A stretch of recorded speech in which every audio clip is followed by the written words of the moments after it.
आज मैं आपके लिए लेकर आई हूँ बहुत ही tasty yummy mix veg momos और इसकी बहुत ही टेस्टी चटपटी सी चटनी। आप देख सकते हैं इसकी फिलिंग कितनी लाजवाब लग रही है। और ये जो चटनी है ना, ये भी बनाना बहुत ही आसान। तो चलिए शुरू करते हैं। सबसे पहले मोमोज़ का आटा लगाएंगे। तो यहाँ पर मैं ले रही हूँ 2 कप मैदा। आप गेहूँ के आटे के बनाना चाहते हैं तो उससे भी बना सकते हैं। तो 2 कप हमने यहाँ पर ये मैदा ले लिया है। अब इसमें डाल देंगे नमक, डाल देंगे थोड़ा सा तेल 1 छोटी चम्मच और विनेगर। तो विनेगर हमें 1 चम्मच लेना है। इससे आटा बहुत ही लचीला और मोमोज बहुत ही अच्छे बनते हैं। सभी को अच्छे से मिक्स करना है और थोड़ा थोड़ा करके पानी डालकर इसका एक नॉर्मल सा डो लगाना है, ना ही बहुत सख्त ना ही बहुत ज़्यादा सॉफ्ट, मीडियम कंसिस्टेंसी का। तो अच्छी तरह से थोड़ा थोड़ा पानी डालें और इसका एक मीडियम सॉफ्ट डो लगाकर तैयार कर लेंगे। तो ये देखिए, इस तरह से हमने आटे को लगाकर तैयार कर लिया है। अब आप इसको रख दें रेस्ट होने के लिए साइड में। अब यहाँ पर चटनी बनाने के लिए मैंने यहाँ पर 4 से 5 टमाटर ले लिए हैं। तो आप अपनी क्वांटिटी के हिसाब से ले सकते हैं। इसको इस तरह से कट लगा दें कि जब हम इसको बॉईल करेंगे तो अपने आप इसका जो स्किन है वो निकल जाएगा। तो सारे टमाटरों में अच्छी तरह से आप इस तरह से छेद कर दें। इस समय टमाटर बहुत सस्ते भी आ रहे हैं, तो आप जितनी चाहे उतनी ये चटनी बनाकर स्टोर करके भी रख सकते हैं। तो देखिए, सभी में हमने इस तरह से छेद कर दिया है। अब पानी को गर्म करना है हमको और इन पानी में डाल देना है हमें टमाटर। तो सभी टमाटरों को डाल देंगे। साथ में इसमें डाल देंगे 10 से 15 लहसुन की कलियां, ज़्यादा भी डाल सकते हैं आप। और 7 से 8 हमने ये मिर्च ली है सूखी वाली। साथ में ये जो अचार वाली मिर्च आती है, इसे भी हमने 2 से 3 डाल दी है। इससे इसका कलर जो है बहुत ही लाजवाब आने वाला है। और अगर आपके पास ये ना हो तो आप सिर्फ लाल मिर्च का इस्तेमाल भी कर सकते हैं। अब ये बहुत ही बढ़िया से बॉईल हो रहे हैं। स्किन आप देख सकते हैं टमाटर की अपने आप ही निकल रही हैं। तो जब टमाटर की स्किन निकलने लगे, टमाटर सॉफ्ट दिखने लगे, तब हमको गैस का जो फ्लेम है वो बंद करना है और इसको थोड़ा देर ठंडा होने देना है। अब यहाँ पर हम बना लेते हैं मोमोज़ की स्टफिंग। तो इसके लिए हमने 2 बड़े चम्मच तेल लिया है। 7 से 8 चॉप की हुई हमने ले लिया है लहसुन की कलियाँ। इसे अच्छे से भूनना है। साथ में डाल देंगे 2 प्याज कटे हुए, बिल्कुल बारीक से बारीक चॉप रखना चाहिए।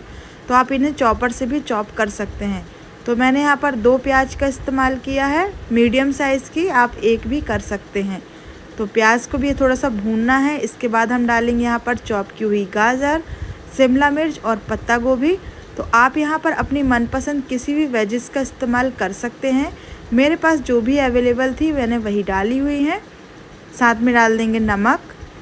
काली मिर्च डालना है थोड़ा ज़्यादा करके, तो मैंने 1 चम्मच डाली है। और इसमें कोई भी मसाले या इंग्रेडिएंट नहीं डालते हैं, सिर्फ सोया सॉस डलेगा जब ये हल्का सा मिक्स या फिर भुन जाएगा। तो इसमें हमें सिर्फ यही इंग्रेडिएंट डालने हैं और इसमें ही बहुत ही बढ़िया सी यमी सी हमारी जो स्टफिंग है वो तैयार हो जाएगी। अब लास्ट में हमने डाल देना है इसमें 1 से 2 बड़े चम्मच के लगभग सोया सॉस। तो सारी चीज़ों में नमक आप बैलेंस करके डालें, ये नहीं कि सब में बहुत ज़्यादा तेज़ नमक कर दें। अब इसको हमें इतना कुक करना है जिससे कि ये थोड़ा ड्राई हो जाए और सब्ज़ी हल्की सी क्रंची रह जाए। तो स्टफिंग भी तैयार है हमारी, वो भी ठंडी हो रही है। और ये जो टमाटर है इसके हमने इसके निकाल दिए हैं और ये भी थोड़ा ठंडा हो गया है। तो इसको भी हम मिक्सी के जार में डाल देंगे। इन सारी चीज़ों को हमें अच्छे से ग्राइंड कर देना है और पानी नहीं डालना है। तो ये सारी चीज़ों को हम ग्राइंड करेंगे। अब एक कढ़ाई में हमें डालना है 2 चम्मच तेल। तो 2 बड़े चम्मच तेल लिया है हमने। तेल के गर्म होते ही हम इसमें डाल देंगे सारा पेस्ट। आप चाहें तो थोड़ा बहुत लहसुन का तड़का भी दे सकते हैं, लेकिन हमने इसमें बहुत ज़्यादा क्वांटिटी में लहसुन पहले ही डाली हुई थी, तो हमने स्किप कर दिया। आप चाहें तो डाल सकते हैं। अब तेल में हमें इसे अच्छे से मिक्स करना है। इस तरह से यदि चटनी आपकी बच भी जाती है तो वो बहुत दिनों तक स्टोर करके आप रख सकते हैं। तो इसको हम मिक्स करेंगे और मिक्सी के जार में थोड़ा सा पानी डालकर जो भी बचा हुआ पेस्ट है ना, उसको भी हम इसमें ही डाल देंगे। इसमें हमें कोई कॉर्नफ्लावर नहीं डालना, कोई स्लरी नहीं डालना, बस नमक डालना है और 2 चम्मच चीनी। तो चीनी की जगह पर आप टोमेटो सॉस का इस्तेमाल कर सकते हैं। चीनी डालने से इसका जो टेस्ट है वो बहुत ही बढ़िया होकर आता है। बहुत तीखी अगर आपको पसंद है तो आप चीनी बिल्कुल छोटी 1 चम्मच में डालें, लेकिन डालें ज़रूर। उससे ये बहुत ही प्रिजर्वेटिव भी हो जाता है और साथ में इसका टेस्ट भी बहुत बढ़िया आता है। तो अब इसे हम अच्छे से बॉईल करेंगे, क्योंकि बॉईल आने से ही इसमें जो टेस्ट है वो बढ़ जाता है। तो बहुत ही बढ़िया सा हमें इसको एक बॉईल देना है। तो ये देखिए बहुत ही बढ़िया सी हमारी चटनी जो है वो खौल रही है। इसी तरह से हमें इसे एकदम खौला लेना है जिससे कि चटनी बहुत ही लाजवाब लगेगी। तो चटनी हमारी तैयार है।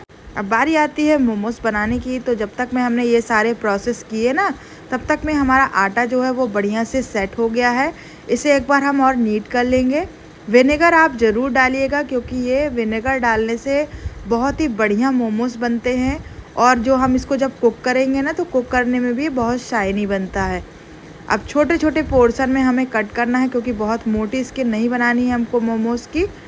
तो ये देखिए इस तरह से अब हमने एक छोटा छोटा पेड़ा ले लिया है और आटा डस्ट करके हम इसको बेल देंगे। तो डिज़ाइन तो ऐसी है कि आप मोमोज़ चाहे जैसे बना सकते हैं। स्टफिंग मैन होती है और इसकी चटनी, और साथ में इसकी जो ये लेयर होती है वो भी। और शेप आप अपने ऊपर है कि आप कैसा बनाना चाहते हैं, मोदक जैसे, या फिर बहुत सारे 4-5 प्रकार से ये बनाए जाते हैं। तो मैं इसे बहुत ही सिंपल इजी वे पे बना रही हूँ, जो कोई भी बना ले। बस इस तरह से स्टफिंग को लगाना है हमको, और बस आप चाहे तो इस तरह से बना सकते हैं।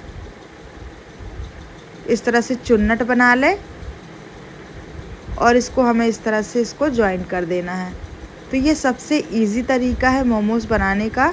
बहुत ज़्यादा मेहनत भी नहीं लगती है और झटपट से बन भी जाते हैं। इसी तरह से हम और भी बना लेंगे। तो जितने चाहे उतने मोमोज़ आप इस तरह से बना कर रख लें और बस चटनी के साथ एंजॉय करें। बहुत ही टेस्टी और सभी के फेवरेट होते हैं। ये देखिए, तो सभी में हमें स्टफिंग लगाना है और इस तरह से हमें मोमोज़ को चुन्नट देते हुए एक तरफ से हमें चुन्नट लगाना है और एक तरफ से हमें बस ऐसे सिंपल सा जोड़ देना है। तो ये बहुत ही इजी वाले हमारे मोमोज़ जो है वो बन जाएंगे। ऐसे वाले मोमोज़ कोई भी बनाकर तैयार कर लेता है, ये इतने इजी होते हैं। तो ये देखिए इस तरीके से सारे मोमोज़ हमने बना ली है। बहुत सारे बन जाते हैं इतने में। इस तरह से छन्नी वाले जो जिसमें छेद हो उसमें आप रख लें स्टीम करने के लिए। कढ़ाई में मैंने पानी को गर्म करने रख दिया है नीचे, और इस तरह से करके हम इसको कवर कर देंगे। 15 मिनट हमें इसे अच्छे से स्टीम करना है।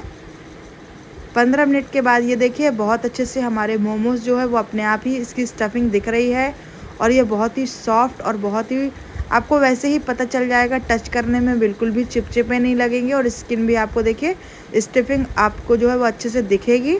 तो बस यही इसका साइन है कि हमारे मोमोज़ जो है वो तैयार हो गए हैं। इसी तरह से बाकी के और भी आप बनाकर तैयार कर लें। तो यमी से हमारे मोमोज़ जो हैं वो बनकर तैयार हो गए हैं।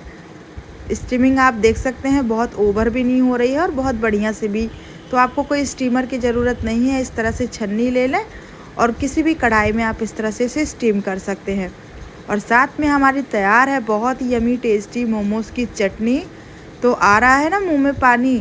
किसको किसको जो मोमोज़ है वो बहुत ही पसंद है, मिक्स वेज या फिर पनीर के।